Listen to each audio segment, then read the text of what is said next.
আবারও সৎ বোনের বড় ভাই হলো আব্রাহাম খান জয়। আব্রাহাম খান জয় শাকিব খান এবং অপু বিশ্বাসের প্রথম পুত্র।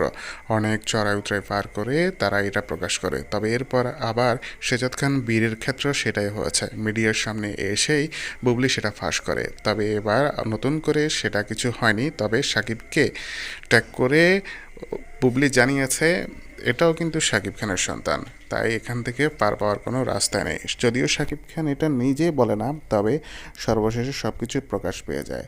দর্শকরা আগে বুঝেছিল যেদিন বুবলি একটি ফটো সেশনে গিয়েছিল সেদিন তার মাতৃত্বের একটা অংশ দেখা গিয়েছিল। সেখান থেকে দর্শকরা আইডিয়া করেছে শাকিব খান আবারও পিতা হতে চলেছে, এবং কি সেটাই হয়েছে। অন্যদিকে আব্রাহাম খান জয় হয়তো বুবলির সন্তানকে দেখতে যেতে পারে, তবে এখন পর্যন্ত তাদের মধ্যে বেশ ভালো সম্পর্ক তৈরি হয়নি, তবে দুজনেই মাঝে এগিয়ে গিয়েছিল।